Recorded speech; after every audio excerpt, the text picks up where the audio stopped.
Ring the bell.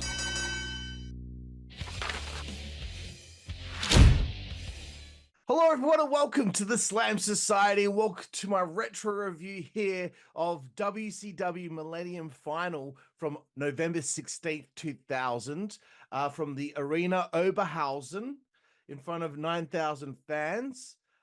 Since then it's been changed to the Kronik Pilsner Arena. I like that.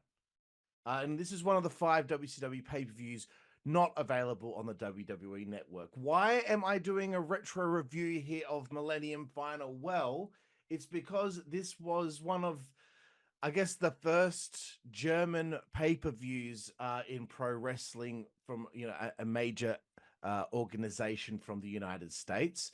I do know that they did some other big events there in Germany. I believe there was a German pay-per-view from February of 2000, which is somewhere on DVD out there, but I have not been able to uncover any of that yet. But anywho, Millennium Final, the beginning here, it's all in German, baby, all in German. I know a little bit of German. Hallo, ich heiße Karlifornia. But you know, it didn't bother me at all, actually, that it was in German. Honestly, if there's anyone out there who hasn't watched this just because of that, like, you're missing out. Just watch it. It's not a big deal after a while. So we get them showing Sting versus Vader for the European Cup a few years prior. And apparently, from what I read, WCW was actually doing better in the ratings than the WWF in Germany at the time, which is a little fun fact for you. They show footage of Bryan Adams, Major Guns, Disco Inferno, and Elix Wright in the gym. I particularly like the part where Bryan Adams was pressing Major Guns, which, don't get me started on her. Sting gets an interview. He's asked about defending his European Cup. The first European Cup actually took place in March of 1994, involving 16 different superstars from WCW. During the initial competition, the famous incident where Mick Foley had his ear torn off during a match with Vader, that took place. And Sting got the victory in the finals in 94, and now 6 years later is defending the cup again. So here we go. Alex Wright cuts a promo. They show a signing at Planet Hollywood with some Nitro Girls, Mike Awesome, and Disco. Kevin Nash has an interview. There's an Alex Wright hype video. And to me, it was like, it's crazy. He had been there since 1993. And this is 2000 at this point. And this is, you know, getting towards the end of Alex Wright's time in WCW. But yeah, like, think about it. Alex Wright has had victories over Triple H and Chris Jericho, dude. I liked in this hype video that they did not ignore his run as Berlin. And then we got some of the story going into this, which involved the Natural Born Thrillers kind of cheating their way to retaining their tag titles over Disco Inferno and Alex Wright, the Boogie Nights. We get another little bit of hype here for a guest referee for this show, German boxer Axel Schultz. He arrives to the building to get some expert training from head referee Nick Patrick, and I popped for when he got out of the limo because he's met by one Pamela Paulshock. And I can tell by the way he reacted that he was like, oh, hello. Because, dude, Pamela Paulshock, oh my God. What a gorgeous, gorgeous woman. I'm telling you, these WCW women were something else. The Cat Ernest Miller has an interview with Miss Jones. Oh, God. She ended up becoming a stunt woman, believe that or not. So Cat is on this show, and believe it or not, Cat has wrestled this year. 2024, he was in the MLW Battle Riot. Crazy. Jindrak and O'Hare have an interview. They're so young, and they intimidate the little German dude who's interviewing them. Mike Sanders has an interview. Everyone's getting an interview. You're all getting interviews. This is a hard sell to the fans of the Countdown show. They want them to buy the pay-per-view at the last minute. Finally, we get to the beginning of the show here. Millennium Final 2000, Arena Oberhausen. Mike Ritter and Lenz Retzer are the commentators or commentars for the show. First matchup, Kronik taking on the Filthy Animals. Billy Kib and Rey Mysterio Jr. against Brian Adams and Brian Clark. And of course, Filthy Animals had Tygress at ringside, excuse me. As this match started, I got a pang of sadness hit me in the heart, knowing that these people were all tight, they were all friends, they were all a family on the road together, knowing not just them, but like the production team, people that work behind the scenes. Like if you check out my interview with Christine Johnson, who was a producer for WCW here on this channel, she talks about how sad it made her that she didn't even go to the final Nitro. Or she did go to the final Nitro, but she didn't go to the party afterward, or whatever it was. She was so sad that she wasn't going to see her road family anymore. Tygress looks hot, and that's just a running theme for any woman who's on the screen here in WCW. You see Kronik come out, and you're like, look at these guys. They are jacked. They look like super heroes, man. They look like comic book characters.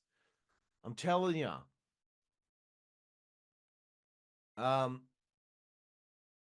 Ray has these little horns on his head. Fucking hell. I hated Unmasked Rey Mysterio. Honestly, I hate it when he was like a little homie. Man. God, I hated him so much.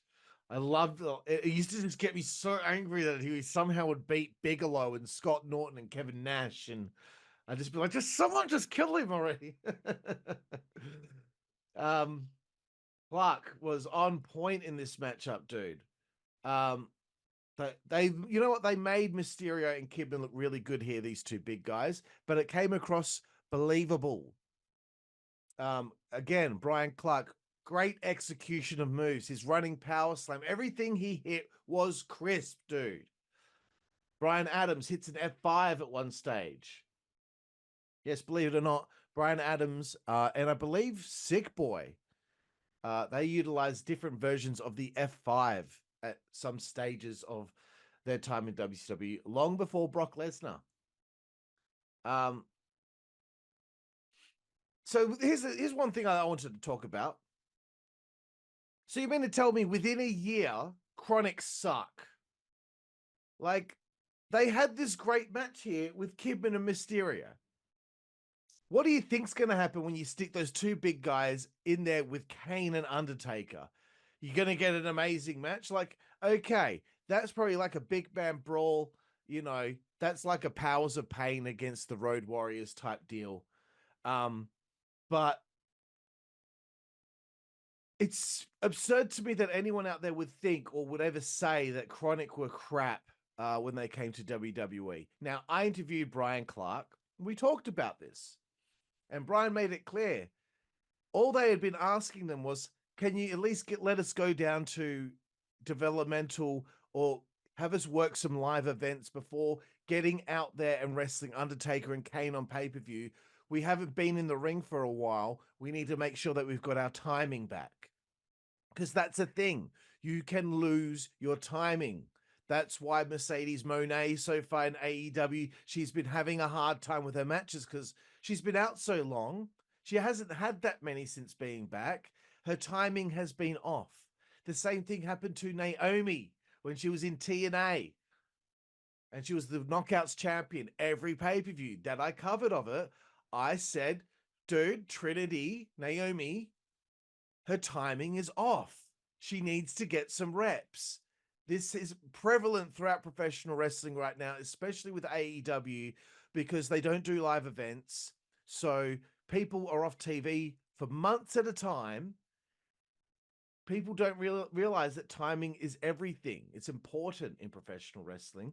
And that's what Kronik needed before wrestling Undertaker and Kane. There, okay.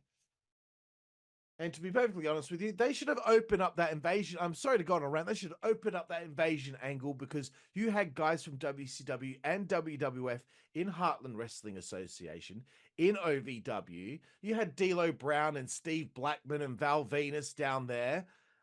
You had, I think Al Snow was over in OVW. A lot of the guys that weren't on television at the time were sent down to OVW or HWA.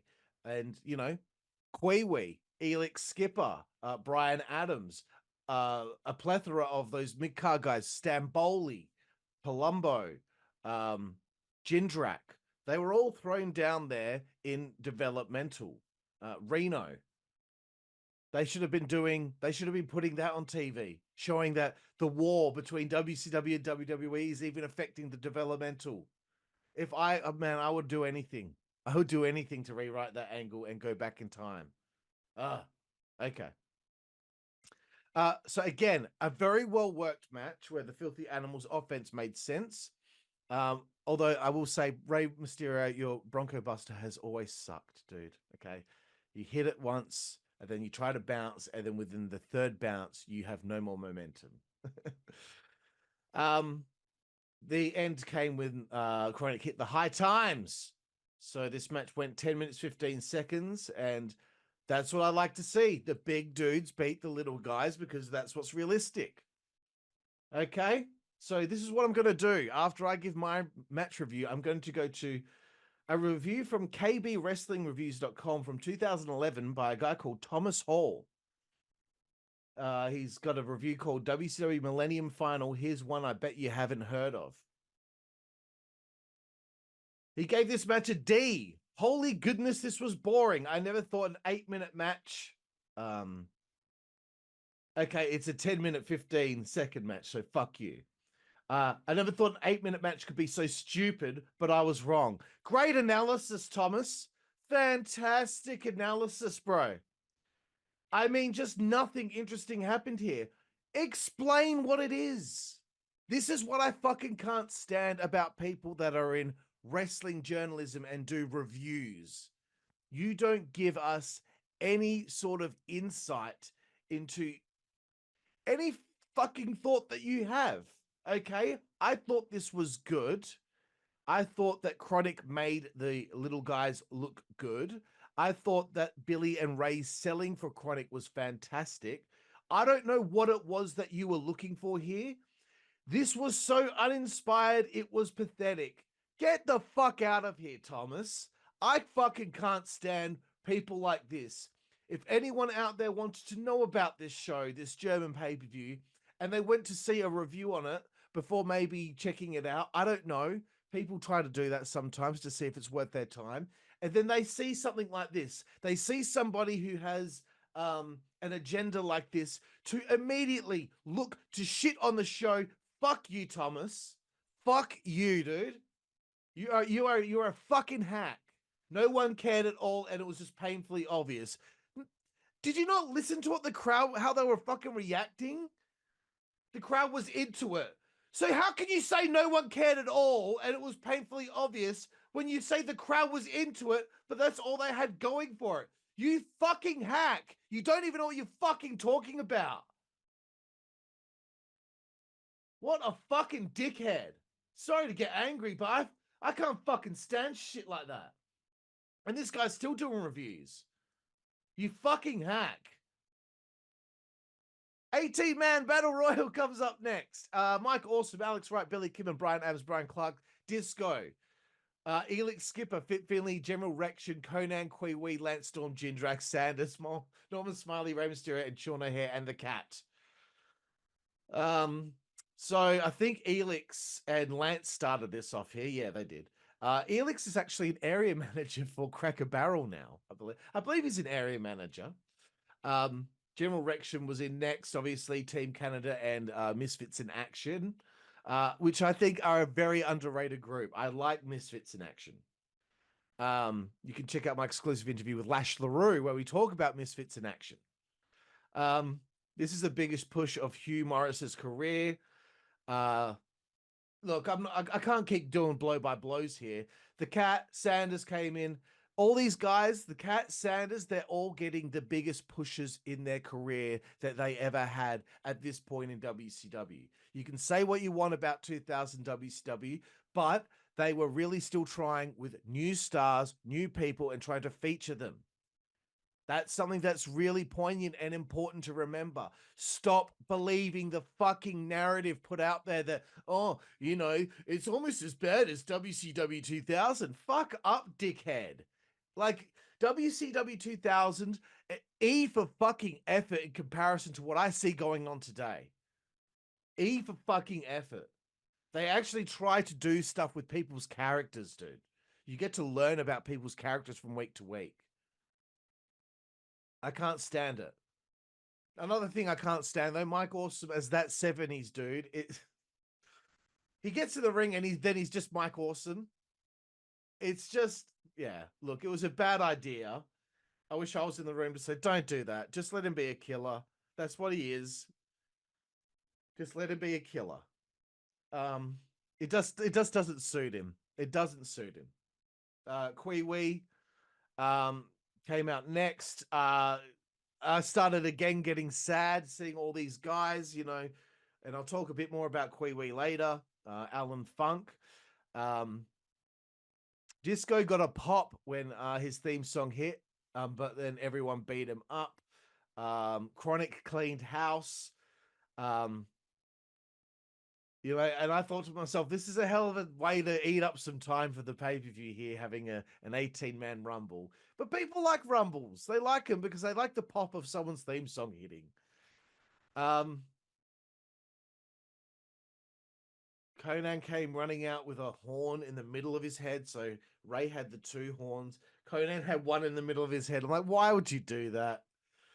You ever randomly just want to see someone get the shit beaten out of them? That's how I felt about Conan here, with a stupid horn in the middle of his head. I remember once Rock came out, it was on like an edition of SmackDown or something, and he fired up against Big Show and hit three big punches to the face and spat on his hand and went for the fourth one, and Big Show just nailed him with his clothesline. And I remember going, yes! Oh! That's how I felt when Conan got fucked up here. Finlay entered to a nice pop. He eliminated Kronik. And it came down to Finlay and Elix Wright as the final two. Now, as many may know, Finlay was quite a prominent wrestler in Germany back in the day. So, but little do we know, Mike Awesome was feigning a knee injury at ringside most of this match. And then he screwed Elix Wright over and won the match. Then Mike Awesome gets an interview. Coming up next was Kwee taking on Elix Skipper, and my apologies, sorry, that Rumble went 90 minutes and 7 seconds.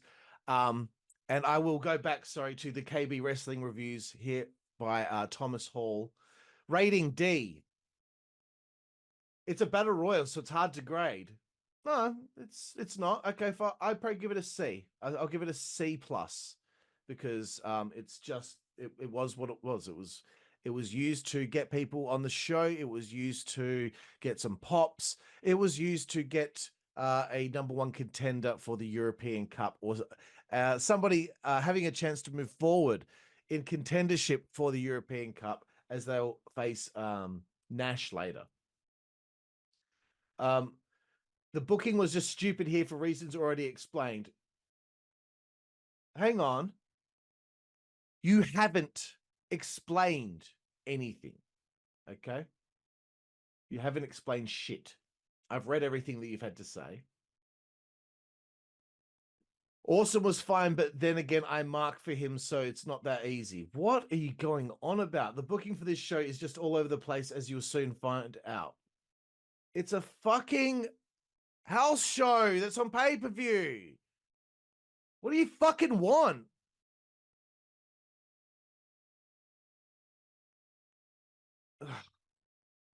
The cunt doesn't know what he's fucking talking about. I just saw a flash of like his next bit where he talks about the next match up here with Kwee and Elix Skipper. And he said, oh, the guys are a bit tired from the Battle Royal, which sucks. How? No, they fucking weren't. They weren't blown up at all.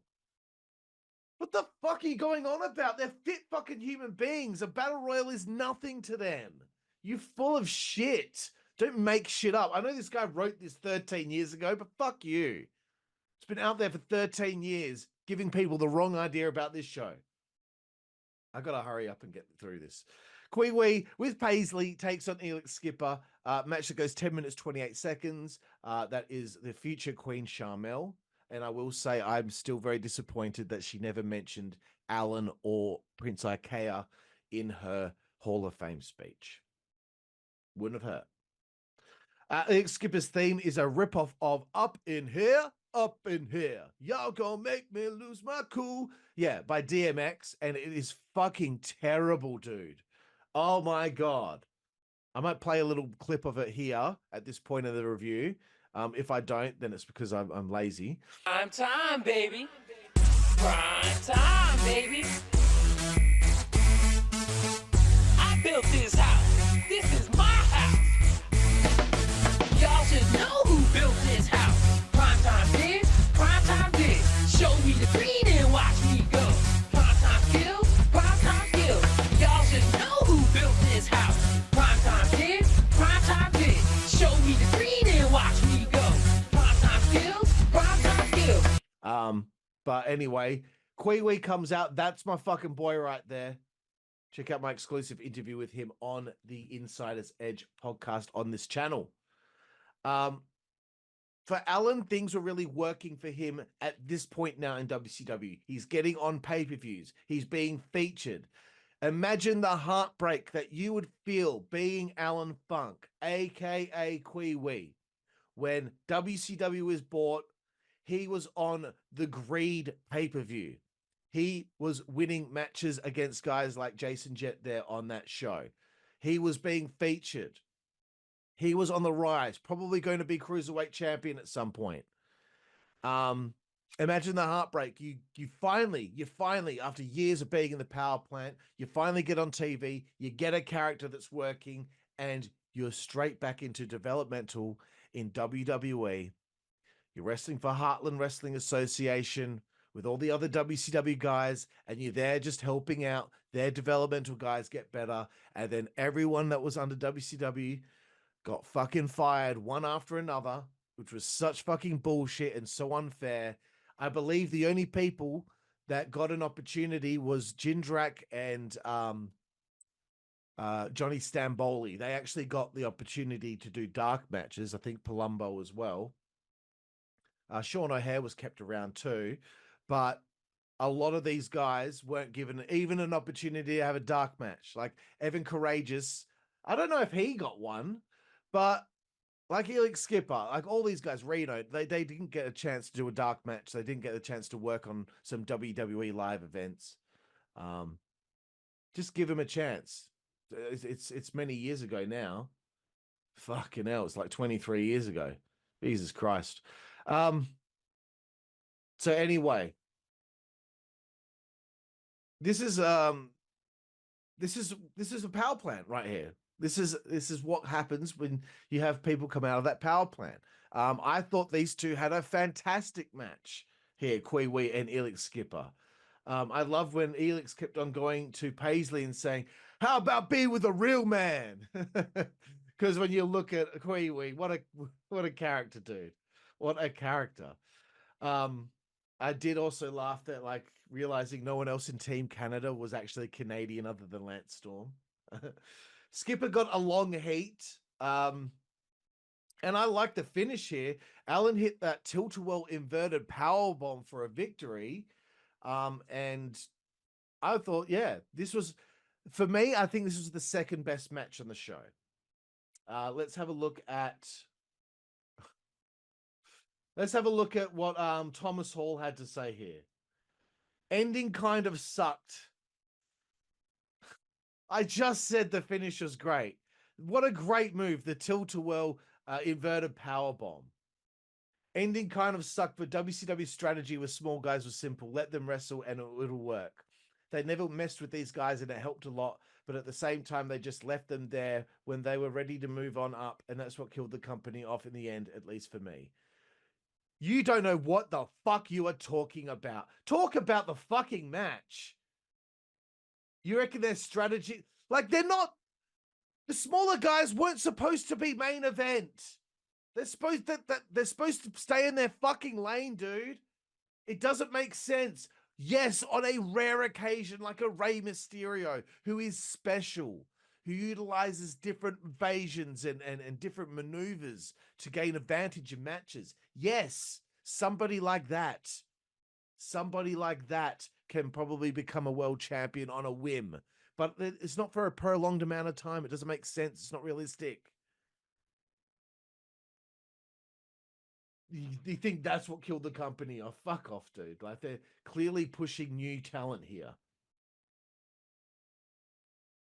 It gets me so angry, dude. I love how WCW showed 3 highlights and then the finish in slow-mo, followed by the entrance after matches, as the commentators or commentars give their analysis. WCW Commissionership match. The Cat with Miss Jones defeating Mike Sanders here in 5 minutes 32 seconds. Mike Sanders again never got a push like this again. Never got a WWF tryout match, but had to wrestle in developmental and not be given much of an opportunity. But he did some good pre-match mic work. And I love the fans were chanting asshole at Mike Sanders. And he said, there's no way I could be an asshole because I'm not German. Beautiful. Beautiful. Not a bad battle early on. I think what I like most is that Mike Sanders was very dislikable. Like 100% unlikable. Nothing cool about him. He is just a prick. Huge pop for Miss Jones hitting a head kick to Mike Sanders' head on the outside when he was trying to use her as like a shield, or try to, you know, put his hands on her. She just swiped him away and head kicked him. Got made look like a bitch, Sanders. The Cat was getting very good by 2000. He used to have some timing issues in 98 and 99. Sometimes he just wouldn't be on the mark, but right here, he was on point in this one. He hit the feliner and got the victory and then danced with Miss Jones afterward, which is fun. Okay, back to this review here. Rating, NA, not applicable. Not applicable. He couldn't even give it a rating. It's stupid, so it must be WCW. Miller was a guy that I never got the appeal of, so he kept getting pushed further and further up the card. I was surprised he never won the world title because it would have failed that much better. What the fuck is wrong with you? What the fuck is wrong with you? Redo the fucking review, dude, because that is fucking garbage that you were spitting out there. Because it would have failed that much better. Like, what a horrible sentence. I was surprised he never won the world title because it would have failed that much better. Dude, do you proofread your shit? Oh my God. Okay. Jindrak and O'Hare have an interview. I noticed that he kind of like cuts out all of that stuff. Jindrak was very shaky on the microphone, I must admit. He completely omits the fact that Ric Flair comes out for a promo. Ric Flair makes a surprise appearance. I have to say the spiky-haired Ric Flair is just not right. Flair gets the people pumped up, and then he books a Bavarian Oktoberfest hardcore match with Finlay and Norman Smiley later. And then Alex Wright gets put in the elimination match, which is ridiculous. The match with Mike Awesome and Kevin Nash, but he was screwed, so Rick's trying to do right by him. And I thought the interviewer did a very good job with Rick in the ring there, you know, because he had to translate to the crowd as well, and he kept the excitement going as Flair was being excitable as well. United States heavyweight title or Canadian heavyweight title on the line here. General Rection, aka Hugh Morris, defeats Lance Storm here by DQ in 7 minutes 34 with major guns at ringside. Oh my fucking God, dude. Whew. You gotta be kidding me with this. I wrote, how does anybody get any work done or can do anything that involves concentration with major guns around dressed like that? Her body is sick, dude. Unbelievable. I remember watching her as a kid just being like, someone like that exists? I thought Sable was hot. You know, these two had quite, you know, a feud at the time in WCW. That, you know, Misfits in Action Team Canada feud really was something that kind of, I guess, defines 2000. Some people see it as a negative. I see it as a positive. I liked both groups. I liked Lance and I liked Hugh Morris. So anyway, Lance got DQ'd after hitting Rection in the head with the title belt. Major Guns got in the ring, and I wrote fuck. And she copped a pile driver. So I thought that's pretty fucking cool. Like, good on her for getting in there and taking a bump. And, you know, keeping the fans happy here. Again, 7 minutes 34. Again, like these two worked well together. They, of course, they did. They had worked together quite a few times. So, okay. So again, Thomas Hall from KB Wrestling Reviews. D plus. This could have been on any house show. This is a house show. It's a house show pay-per-view. And it still would have sucked. When you're supposed to like give an analysis of a wrestling match, and you're somebody that's never been in the ring, like I've wrestled, I've been a wrestler. But when I read someone who definitely has never been a wrestler, because if he had been a wrestler or ever taken a bump, he wouldn't say shit like this. Because stuff like this is fucking disrespectful, you know? There are times where I've been like a bit harsh on a match. Maybe it'd be something maybe from AEW, which I felt maybe stepped out of the realm of being realistic, you know? Things like, I don't know, like maybe like the Young Bucks putting like thumbtacks on the bottom of their sneakers and all that. And super kicking Luchasaurus in the head who's got a thick leather mask on. It's just stuff like that, you know, or having a knee pad with thumbtacks on it. Like it doesn't do anything. It doesn't knock someone out. It doesn't add to it, but like stuff like that, like or you know, Jungle Boy set on fire and it having nothing to do with the finish. You know, I say things like that suck, but to me, it's disrespectful that this guy, Thomas Hall, would say this could have been on any house show and it still would have sucked. Like you were just being toxically negative. And you were shitting on this show because you were looking to shit on this show.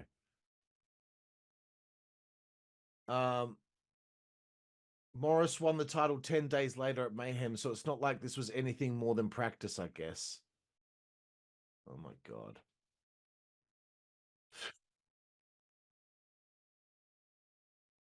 Okay. I'll get to that comment in a section in a second. Sorry. This is why I hate the Sportster.com. Okay. Lance Storm faced General Rection in this never-ending feud in the autumn of 2000, this time to regain his prestigious Canadian Heavyweight Championship that he lost just prior to this pay-per-view at Halloween Havoc 2000. Major Guns was by his side, having permanently defected from the Misfits in Action. However, Lance needed to move away from this feud for the betterment of his WCW career. Storm should have also been entered in the European Cup matches. This would have fed into his collecting championships gimmick. The tournament should have been expanded with Storm going up against hometown hero Elix Wright, leaving Nash to face Awesome alone in a quarterfinal bracket. That would actually be a semi-final bracket. This is why I hate the Sportster.com, because this was on an article about 10 facts about WCW. Why are you inserting your fucking shit opinion in this? Shut the fuck up. Give the facts. Do your hacky bullshit that you do on the Sportster.com. Do your hacky bullshit of making lists. Top 10, blah, blah, blah. It's fucking subjective bullshit. The only articles that are okay are when you're writing ones about 10 facts about something. Then I'm learning something. But any of your opinions are fucking trash and your website is fucking negative for negative sake. Hunt. So coming up next is the Bavarian hardcore match. Norman Smiley and Finlay in a match that goes 10 minutes, 27 seconds. Thomas Hall said, random hot girls come out and dance to what sounds like a German singing a bad English song.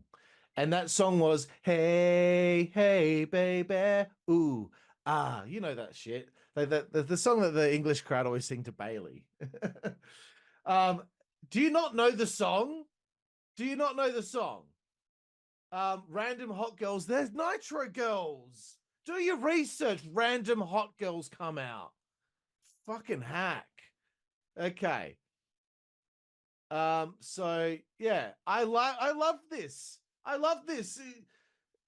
Norman Smiley's coming out to this, isn't he? Or no, the girls are coming out to this. Sorry. Norman Smiley came out to like a German folk song or something like that.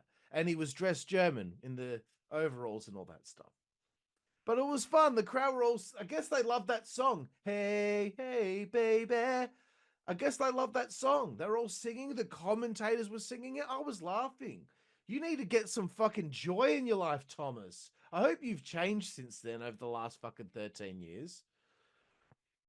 Norman Smiley and Finlay here in a hardcore match. Finlay comes out. They brawl. Norman gets thrown through a stand near the entranceway, which was fantastic. The stand just collapsed on top of him. He just disappeared in this rubble. It was really cool. And, you know, Norman Smiley is a technician, dude. And this is what ended up becoming the defining thing of his career, being Screaming Norman Smiley. Say what you want about Vince Russo, but Norman Smiley has admitted in the past he was on the chopping block. He was going to get released by WCW, but then he got over with this gimmick, which everyone wasn't sure about, but it fucking worked, dude. Like, he actually, dude, he fucking nailed it with his gimmick. Finlay getting a slingshot into the trash can in the corner was great. This show was reminding me of a WWF Rebellion or Insurrection. That's what it was supposed to be. This is what it's designed to be. It's almost like it's a standalone show, right? That's not really a part of the storylines other than the storyline of, you know, who's been working with who kind of thing on WCW TV. You know, Steiner and Booker T, you know, General Rection and Lance Storm, Sanders and the Cat. Okay, fair enough. But like, it's not really advancing any stories there. Okay. And that's fine. It's what it's designed to be. So anyone who has anything to say about that, well, they can eat my ball butter. You got to understand what you're looking at and watch it on its own merits, right? This match was actually Finlay's final match in WCW before just being a road agent for the rest of his tenure there. Norman went for a Norman conquest and Finlay charged him backwards and they went through a table. That was another great spot. Finlay ended up going through a table after being backdropped over the top rope, and Norman Smiley got the pin here. The most entertaining match on the card. Was it a technical masterpiece? No, it's a hardcore match, fucker. Norman sits with www.world-of-wrestling.de and starts answering questions, and then Finlay attacked him. Oh god, let's beat the shit out of him. What kind of human being does that? Oh, hello. Thomas Hall gave it a C. It was a long TV match, but that's fine for something like this. Norman was incredibly over in America for no apparent reason, and that translates worldwide, I guess. You, again, Thomas, you are a fucking hack. You are fucking terrible at your job. He was over in America for no apparent reason. Here's the apparent reason, you fuckface. You're supposed to be writing a review here, giving analysis, giving thoughts. The apparent reason is the gimmick entertained people. Norman was good at the gimmick. It saved his job.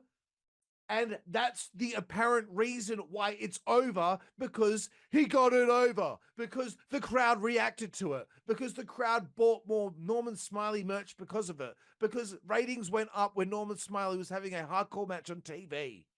That's the fucking apparent reason, you cunt. Sorry, I'm sorry for being so harsh, but I can't fucking stand toxicity in wrestling fans and reviewers like this. I'm so mad that I'm starting to spit when I talk. This is, oh God, it's getting worse and worse, bro. I can't handle it, man. This was a decent match, but rather boring. Then it wasn't a decent match then. Then it wasn't a decent match. It's either one or the other, you fucking idiot. It's like this guy that did the review of the first edition of WWE Speed on YouTube. And I fucking responded to what he said, where he said, like, you know, I thought it was really cool, but I just thought it didn't work. And I'm like, well, if you thought it was cool, then obviously it worked. Fucking hell. One or the other.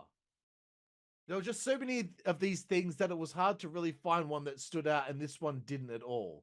You're just trying to fucking shit on it, cunt. This was a decent match, but boring. It was hard to find one that stood out, and this didn't. So if it was decent and got a C, and everything else has been getting a D, how did it not stand out? I'm fucking poking holes through your shit, cunt. Your review is shit. You're shit.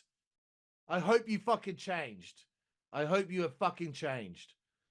WCW World Tag Team titles on the line here. General Rection is replacing Disco Inferno here, who must have got injured in the Battle Royal. He's teaming with Alex Wright against the Natural Born Thrillers in a match that went 11 minutes, 26 seconds. So, title change here. Funny how it ended up being Palumbo and O'Hare that were the tag team champions after the final Nitro, but Jindrak and O'Hare were a good little tag team there for a while, despite being a little bit green. I thought that this must have been the most fun show that Alex Wright has ever been able to be a part of, because he was finally having the spotlight be on him, a guy who had been in WCW for 7 years, had been cruiserweight champion, had been television champion, had been the most prominent German pro wrestler in the United States at that point in time. You know, and if it weren't for what's been going on today, where more international talent are featured on WWE television, Alex would probably still be known as the most famous and well-known German professional wrestler in wrestling. So anyway, yeah, it must have been fun for him to be the most important person on the show for one time. We got a good hot tag from Alex Wright. You know, good heat from O'Hare and Jindrak. Alex, you know, I feel like he was underrated, and I feel like maybe he when they tried to push him as Berlin, he got fucked over. You know, I think the first guy they had him working with was Bagwell. Bagwell didn't want to put him over. And then they put him with Jim Duggan. Jim Duggan didn't want to put him over. You know, he got fucked around a little bit there when they tried to push him, and then it just fucking went away, you know. So, and I liked the Berlin character. I don't care what anyone says. Alex won the tag titles with missile dropkick off the top. The crowd went crazy. And you know what? I really hope Alex shows up at Bash in Berlin. Have him seated at ringside, cross to him. You know, that wouldn't hurt, would it? Thomas Hall. Fuck, please don't hurt me with this one, dude. C-. Odd booking aside, this was all so that Wright could get a huge pop, and that's fine. He's the hometown boy, and he deserves a moment like this. Thank you. That's a nice comment. I think it was mentioned on TV as a European match, but Rection was never mentioned, so there we are. What? This wasn't bad, but it wasn't anything worth watching either. Why are you reviewing this? Why review the fucking show then, bro? Why review it? You don't like any of this fucking shit. You're fucking useless, mate. This wasn't bad, but it wasn't anything worth watching either. It's your standard TV match, which is fine. Fucking hell. If it's fine, then it's worth watching. Not a great match, but a cool moment. You're giving nothing to me here. You're giving me nothing. Okay, we get to the European Cup qualifying match. Excuse me, I'm sorry. I'm getting a little bit lost here. Nash, Alex Wright, Mike Awesome, 7 minutes 24 seconds. Again, the Mike Awesome 70s gimmick is not necessary. The match started. Nash was not participating for a while there.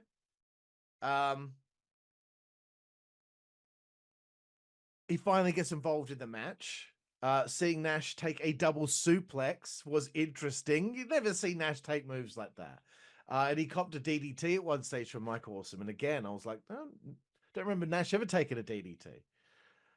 They went to try and double pin him, and Nash kicked out and yelled out, "Not today, motherfuckers." I could notice here that Nash was being forced to do more than he could probably be bothered doing. Ease up, boys. We already got their money. Nash won this by hitting a jackknife powerbomb on Mike Awesome with Alex Wright.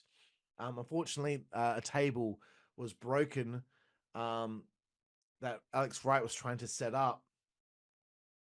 The finish wasn't right. I'll be honest. The finish for that was not right. And yeah, I you know what? I don't think Alex Wright should have been in this. I think Alex Wright should have just done the tag title thing, have the triumph of that, and then just have, have Nash hit the power bomb on Mike Awesome through a table to win. Okay, that's what I think should have happened here. Thomas Hall says they were just completely out of their element here, and it hurt them badly.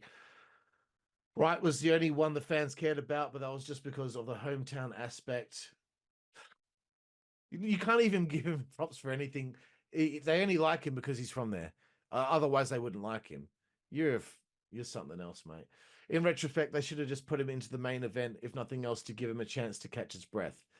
He wasn't blown up. These are supreme athletes, dickhead. You're making it up in your head. It only went 7 minutes 24. There was 3 of them in there. Fucking hell.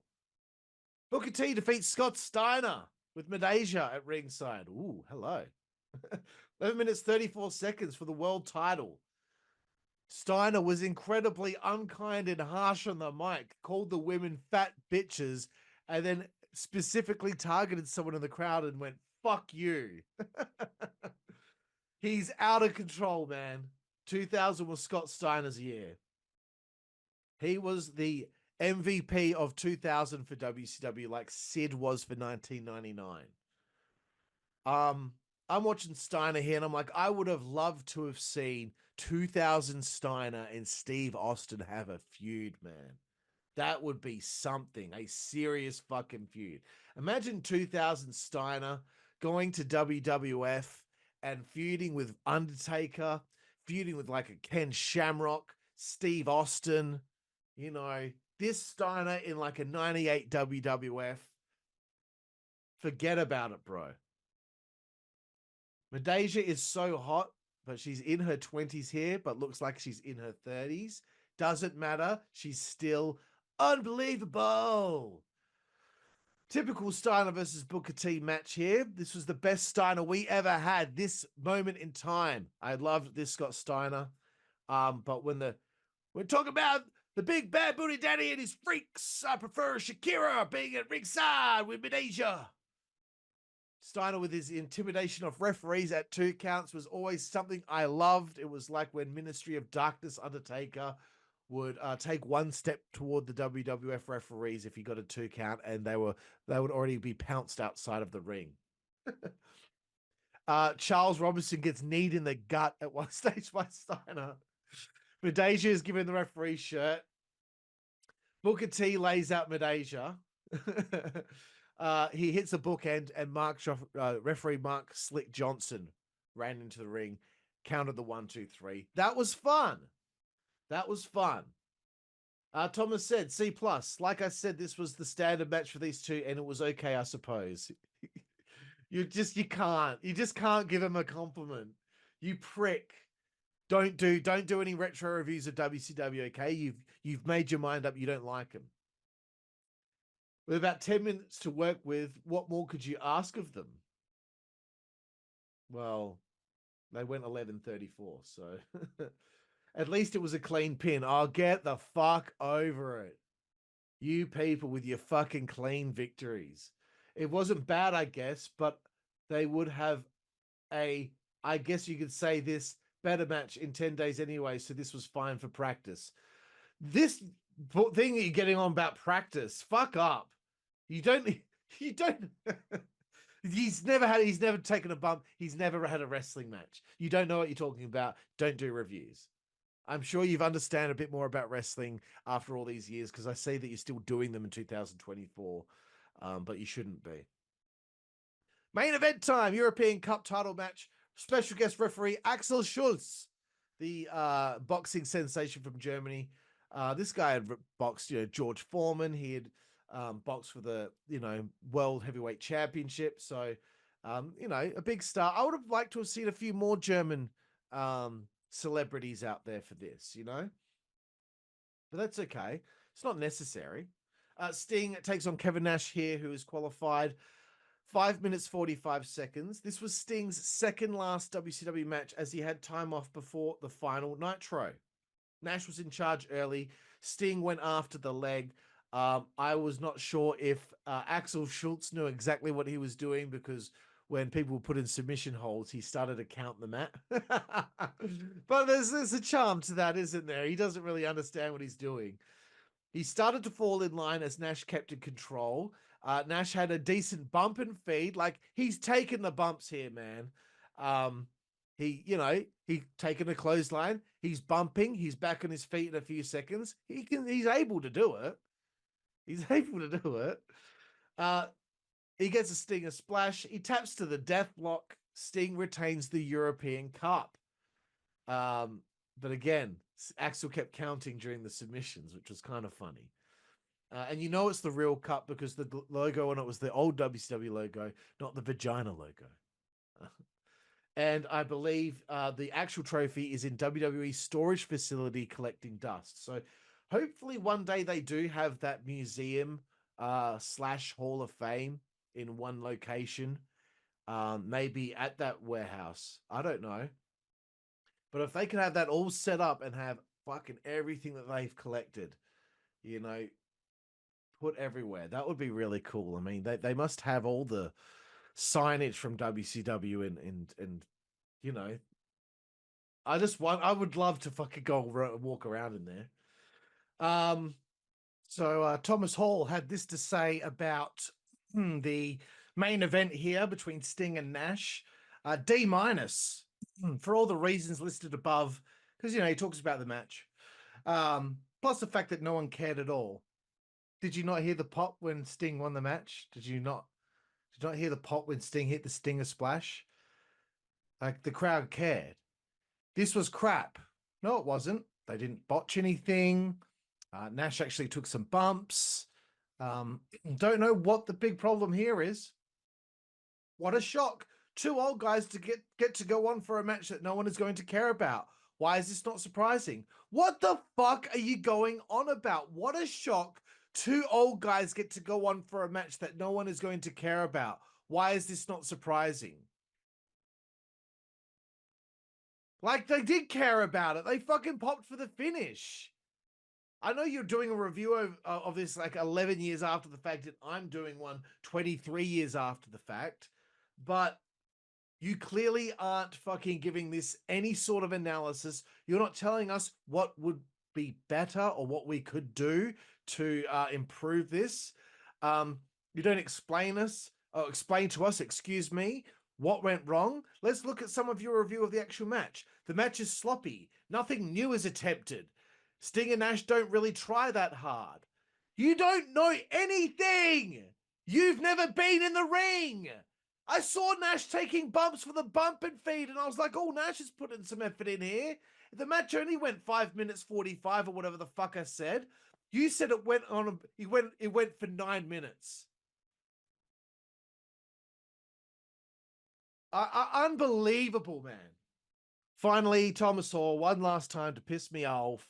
D+, this was just not that good. To be fair, though, most European shows aren't. The fans were kind of there, but this had nothing on an English crowd.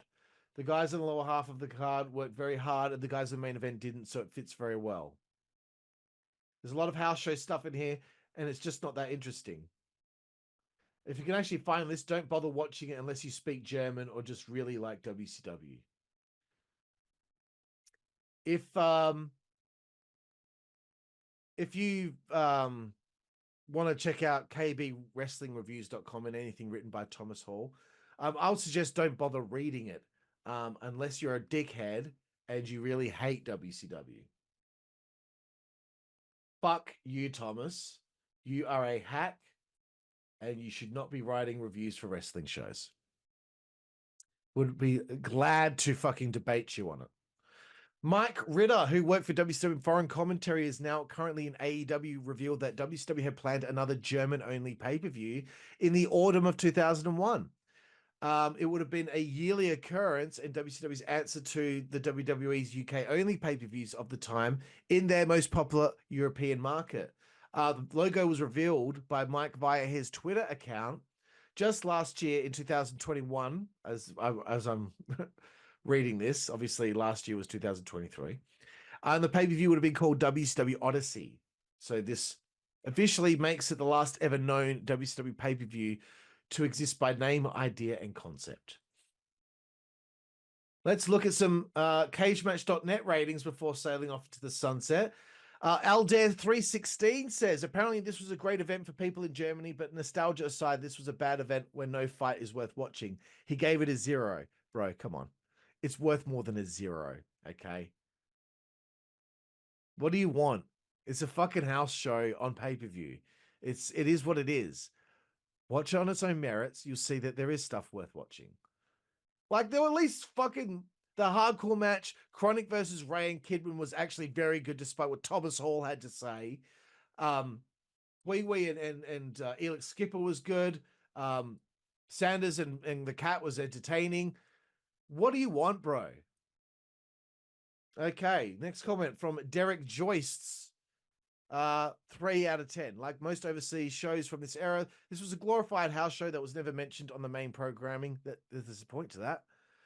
It's a bit better than most WCW shows of this period just because of the lack of completely dumb stories and idiotic finishes on the show.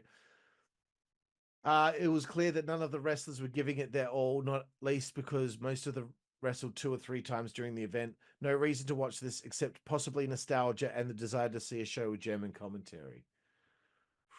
You people. Like, you got a fucking title change. That's more than anyone ever gets. Comments on, I think it's Scott's blog of doom, where he said that he was not going to cover the show. Yay, 2 general Rection matches. It's like my birthday all over again. Supermark25 responds to Tom Dawkins and says, does that mean I can see major guns twice on one show? I'm in. That's what I'm fucking talking about, Supermark25. I actually have this. I've never watched it because the commentary is in German. And then Knight says, no one who speaks German could be an evil man. I like it. Very fun. And here's a review from a guy called A Man Who Rocks on IMDb. It's the only review someone's put on there. In 2015, they did this. WCW in Germany. WCW was at Oberhausen, Germany. I was 13 years old. It was impossible to travel to Germany. Okay, he's not German. So a few matches there were interesting. Rey Mysterio, Kidman versus Kronik. Kronik won a very decent match. Almost every move except Meltdown were there. 7.5 out of 10. Battle Royal. There are a lot of mid-carders until Kronik came and cleaned the house. Then Ring was fulfilled again. Interesting was appearance of Finlay when he took both Kronik out. Mike Awesome finally won that, 7 out of 10. Sting versus Kevin Nash for European Cup. Maybe. Okay, he's got to be from somewhere to around that area. Clearly his English is a bit broken. I have to pout there, 9 out of 10, because I've seen Nash tapped up, give up to Sting, and in a clean way, 9 out of 10. See what the fucking, like a casual fan, how that makes them feel in comparison to Thomas Hall, who's so offended by the fucking thing. Dude, great fucking stuff. Seriously. I had a hell of a lot of fun watching this for the first time and doing this retro review right here on the Slam Society in celebration of WWE's Bash in Berlin this weekend, which we also have coverage of. And hopefully we'll have a simulation of that to go up tonight, brother. So please, I implore anyone out there who has not seen WCW Millennium Final to find a copy, go on XWT. You'll find it somewhere. Honestly, good fun and a moment in time. So there we have it. Karlifornia here with the Slam Society. Excuse me for my passion and my anger and my angst. I just can't handle negativity towards WCW like that. Even though it was written 13 years ago, it still really pisses me off when people try to give analysis and they think that they're reviewers and journalists, and they have no business doing it because they don't have any analysis. They just say that things suck and they don't give props where, props are due. Thank you all again for checking this out, and we will see you down the road.